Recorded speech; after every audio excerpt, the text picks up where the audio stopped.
Hello, health champions. Today, I want to talk about how fasting and intermittent fasting can really have an impact on dementia. And we're going to talk about a number of different mechanisms by which fasting can accomplish this. And we're going to start with the least impactful and move toward the most impactful. And number one on this list is that fasting can reduce the amyloid plaques associated with Alzheimer's disease. And how then, do you ask, can this be the least impactful if it removes the very thing that's associated with Alzheimer's?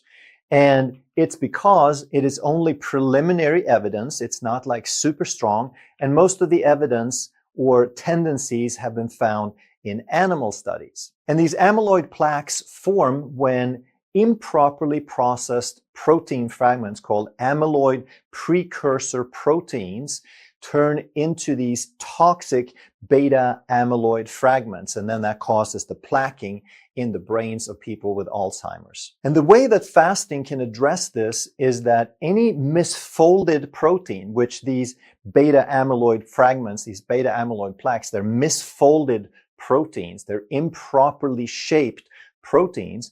There's something we're going to talk more about called autophagy or self-eating. It's a form of recycling where the body can actually go in and clean up these plaques. Fasting can also improve cognitive function, meaning your mental ability for your brain, your conscious ability to do things with your brain. And the ways that it helps that is through increased neurogenesis, and we'll explain in a second, increased synaptogenesis, and increased synaptic plasticity. So these are big, strange words, but all it means is that neurogenesis, we can make new brain cells. Next one is we can make new synapses. So not only do we need to have brain cells, the way that brain cells work is they connect to other brain cells through connections called synapses, and we can make new ones. But we can also increase the tendency to be more flexible and reshape and reconnect the existing ones. So with all of these three working together is how we can improve memory and learning. And how are you saying, could this not be a super impactful mechanism? And again, it's because the cognition, the mental ability, the capacity, that's the end result. It's not a central mechanism to what causes dementia. It's more of a general effect. What we're really looking for in terms of impact is when we can understand the root causes. And these other three things that we talked about, they are truly the root causes. When these are working or not working, that is what drives the production of brain cells and brain connections, or what causes degeneration when it's not working. The third thing that fasting does is it improves ketone production. And ketones are a form of backup fuel for the brain. And as we age, as we become insulin resistant, which a lot of people are, like 80% of the population, and even more with the aging population, have some degree of insulin resistance, which means that the brain is not using glucose efficiently for fuel. So it becomes super important to have a backup fuel in form of ketones. And the primary ketone is called beta hydroxybutyrate that you can measure. If you do a little finger prick, you can figure out how much beta hydroxybutyrate you have circulating. And this can become that alternative, that backup fuel source that we were talking about. But not only that, it is a better fuel source. It is very efficient, it is very stable, and it is even protective of the brain tissue. And unlike glucose for brain fuel, it's not insulin dependent. So that's the problem with glucose, that when we become insulin resistant, now we're limiting the supply of glucose to the brain, whereas this backup fuel, the ketones, does not need insulin. So it doesn't matter if we're insulin resistant. If we get some ketones into the blood, now we have a stable, steady supply of energy. And not only that, but it actually burns cleaner and more stable than glucose does. And when the brain gets a clean and stable fuel source, now cognition, your mental capacity, your mental processes will improve, and you will slow or even reverse degeneration. Number 4 is that fasting can improve mitochondrial health. And mitochondria are little inclusions inside your cells that produce most of your energy. And why is that important? Because your brain is 2% of your total body weight, but it uses 20% of all your energy. So your brain is 10 times more energy dependent than the rest of your body on average. So the brain is very, very rich in mitochondria, and these mitochondria make the energy, or the ATP, the adenosine triphosphate, which is the energy currency of any cell in the body. And fasting can actually increase mitochondrial biogenesis. So there's that word genesis, that means make from scratch. So when we're fasting, we're stimulating the body to make more of these mitochondria. But not only that, at the same time, we clean out the damaged ones. So as they get a little older, as they get a little more efficient, as they get a little rusty and leaky, now through fasting, we can start increasing the recycling, cleaning out the bad ones and making more of the good ones. And then we also increase the efficiency of the existing mitochondria so that they run better. So what a lot of people don't realize is that when we make energy, we use oxygen, and it's called oxidizing the fuel. And oftentimes we hear about antioxidants as a good thing and oxidative stress as a bad thing, but there's a balance there. And we couldn't make energy without oxidizing things. Now, the mitochondria, they make almost all the energy, which means that they are the site of almost all the oxidation. And therefore, there's a lot of oxidative stress. There's a lot of reactive oxygen species being produced in the mitochondria.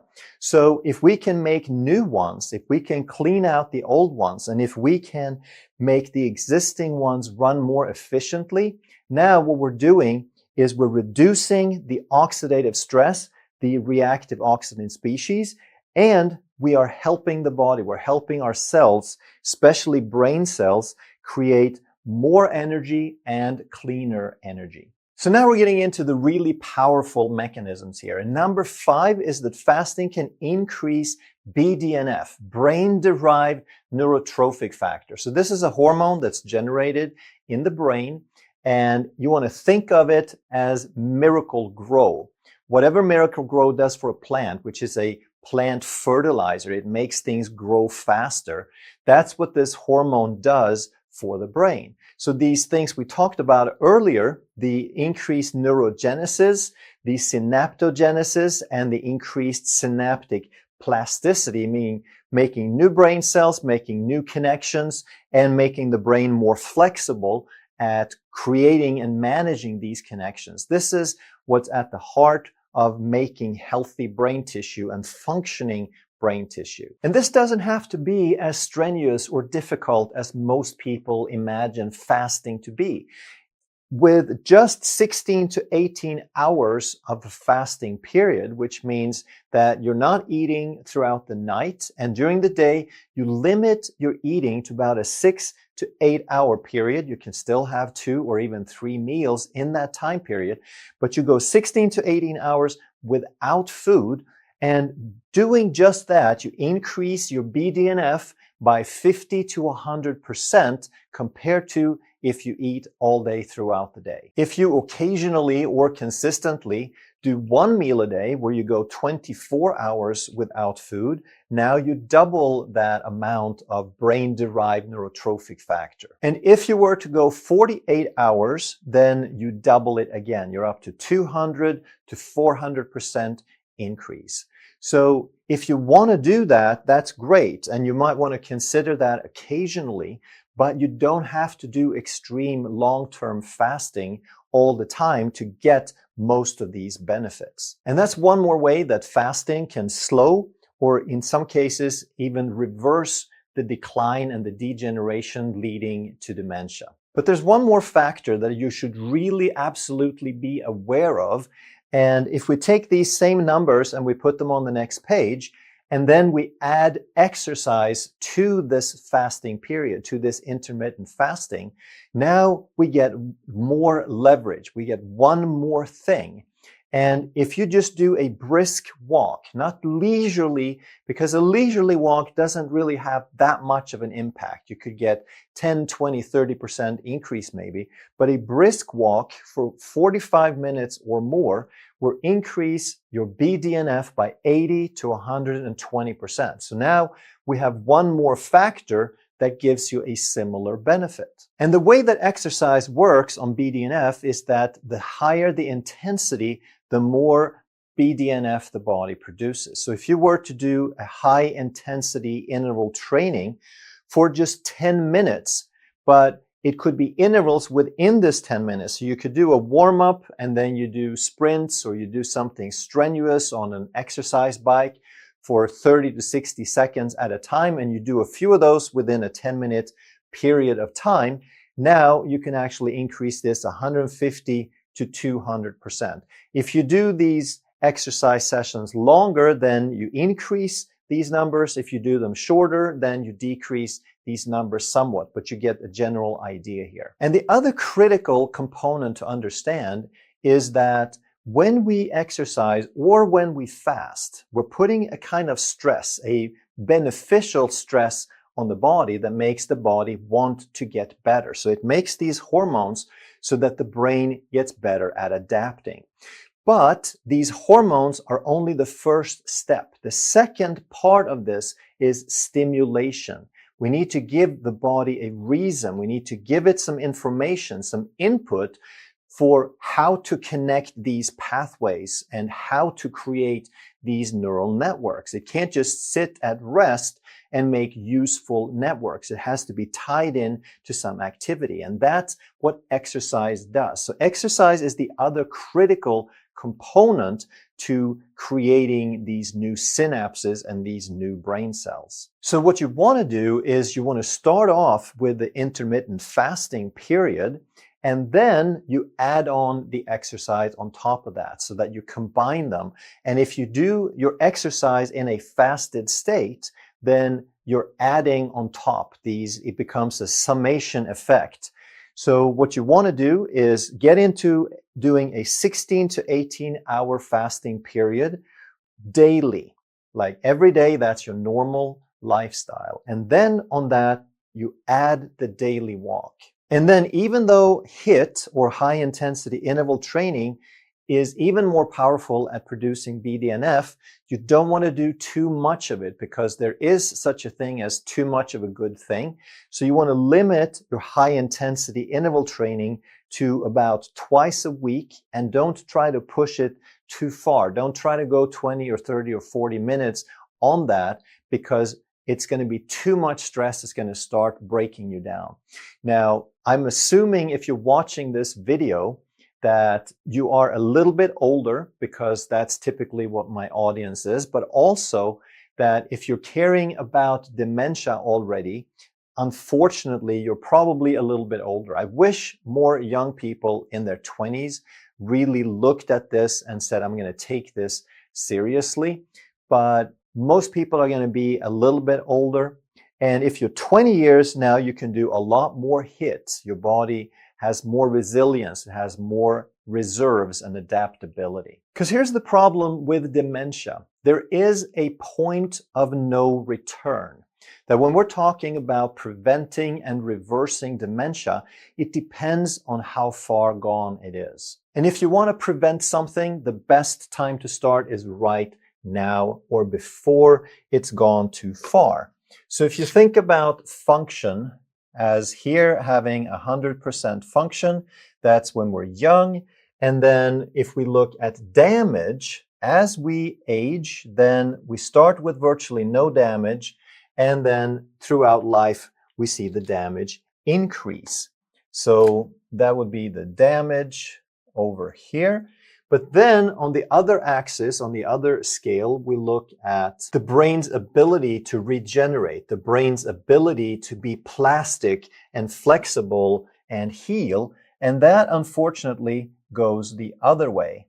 So in the beginning, if you're young, if you have just a little bit of damage, but you have a lot of plasticity, now it's not a big deal. You can easily prevent or reverse minor damage.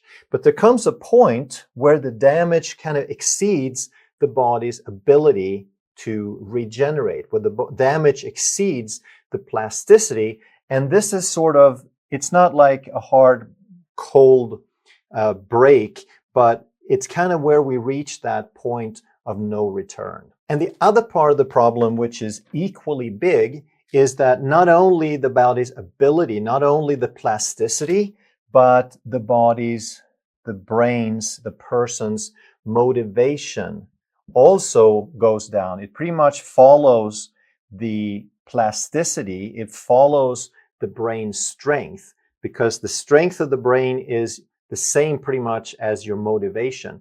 And that's really the biggest limiting factor in reversing something. If you had a person, if you have a very powerful care team and you force this person to do things, then you could probably possibly create some improvement pretty far down into it. But the problem is that once we start getting older, once we start getting more demented and the brain isn't as strong anymore, now the motivation also goes down and we don't really care. So an elderly, demented person, you tell him all these great things, they really don't care. They've gotten to the point where their motivation isn't there. The damage is quite high and the brain isn't plastic enough to really make these changes. And this is why it's so critical that we do something about this early, that we don't wait for symptoms, that we don't live in this reactive society where we just wait for symptoms and then we hand our bodies over on a plate to the medical system and ask for the next pill or the next drug, because that's not going to work. It's not going to restore the health once it's lost. And now we're into the home stretch, the really, really powerful factors that fasting can help us with. And number 6 is it can help improve insulin sensitivity. And why does that matter? Well, the opposite of insulin sensitivity is insulin resistance, which means that our bodies don't respond to insulin, and as a result, the blood glucose levels go up. Then as a result, we get increasing levels of AGEs, advanced glycation end products. So when we have a lot of glucose swimming around in the bloodstream together with other proteins, then they stick together. This sugar is really sticky and we get these AGEs that causes a browning effect of the tissues, and it's associated with all degenerative disease, with increasing and speeding up all degenerative disease. Furthermore, the ROS, reactive oxygen species, that we talked about, and inflammation, all of these destructive things tend to happen faster when we are insulin resistant. And those, of course, drive degeneration of all the body's tissues, but especially in the brain, and that's called neurodegeneration, because the brain is very sensitive, it's very energy and oxygen dependent. And then the end result of that is, of course, a higher probability of dementia. And type 2 diabetes, which more and more people are becoming aware of, is nothing more than a late stage insulin resistance. And for those of you who don't know, the connection between type 2 diabetes, between insulin resistance and a higher rate of dementia, it is so strong that they sometimes call dementia type 3 diabetes. And that, of course, doesn't mean that it's a separate type of diabetes. It's just a way of telling you how strong that correlation is. And the 7th mechanism that fasting can help us with is to reduce system-wide chronic inflammation. Why does that matter? Because chronic low-grade inflammation and neuroinflammation is a major contributor, the major contributor to brain degeneration, to neurodegeneration, and to cognitive decline, meaning dementia. And one more little side note, or not so little side note, on inflammation is that fasting can also help improve gut health. Because if your gut is inflamed, if you have leaky gut, if you have an inflamed gut, then you also get allergies. You don't tolerate food very well. And it's very difficult for your gut, for the lining of your intestine to heal if it's never given a break.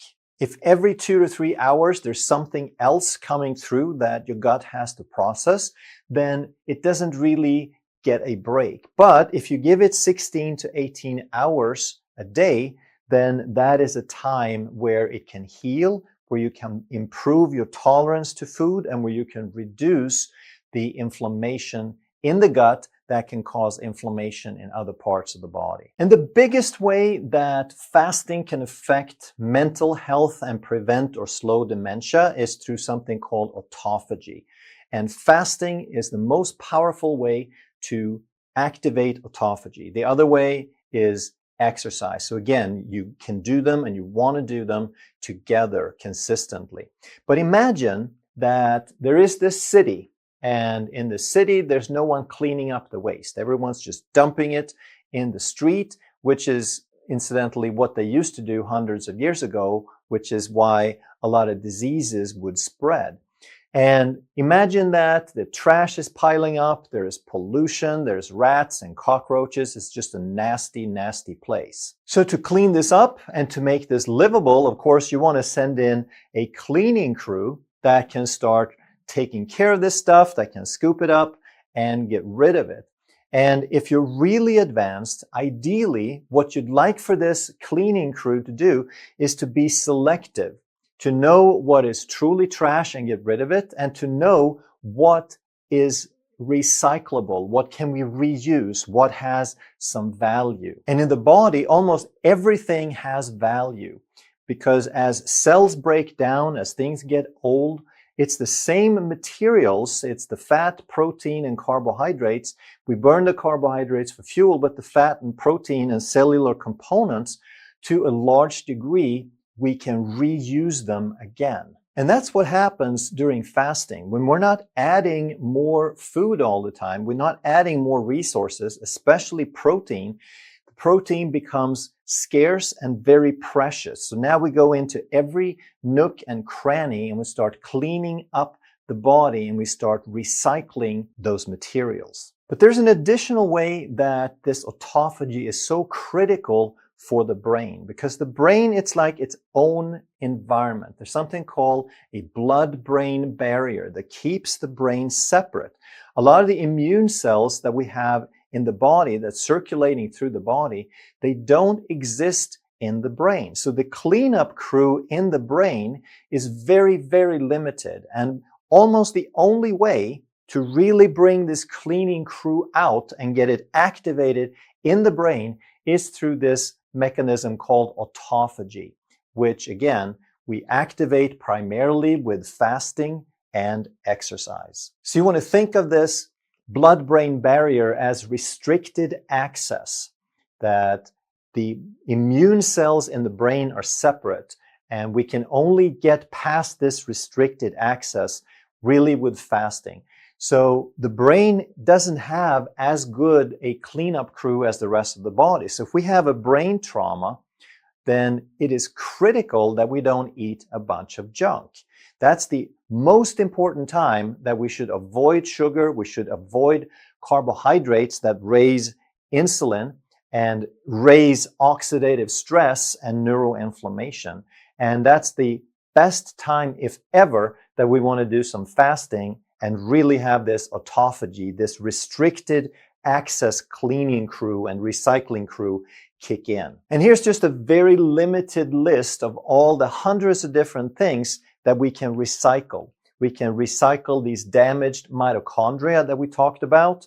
We can recycle the tau proteins and the beta amyloid proteins that are associated with Alzheimer's disease. We can recycle excess triglycerides and cholesterol so we can improve our lipid profiles. We can recycle damaged DNA and RNA. We can recycle viruses, bacteria, and fungi and parasites. And of course, we can recycle some cellular waste and some debris. So when it comes to fasting, is longer always better? We have this tendency as humans, especially if we're competitive, to do more and more and more. Like if I tell people to restrict carbohydrates because excess carbohydrates is a global problem, then a lot of people take that to mean that zero carbohydrates is the best or the only way to go. And the same thing with fasting, that there's a group of people who tend to think that if we push through and we push it, then that's always better. Well, if you go longer with fasting, you do get more of everything positive that we've talked about in this video. So the autophagy and the hormones, the growth hormones, the BDNF, you get more of those. But on the other side of the coin is the fact that our bodies do need energy. We do need replacement parts for our tissue, which is the very purpose of food. So there is a balance here, and we want to figure out a way that we can get the best balance where we get a lot of these fasting benefits, but we also get the food that we need, and we find a lifestyle that we can do long term. So what I would suggest is that you reduce carbohydrates, especially processed. And what does that mean? Well, for some people, if you're very insulin resistant, you might want to go all the way down to a ketogenic diet, which would be less than 30 grams of net carbohydrates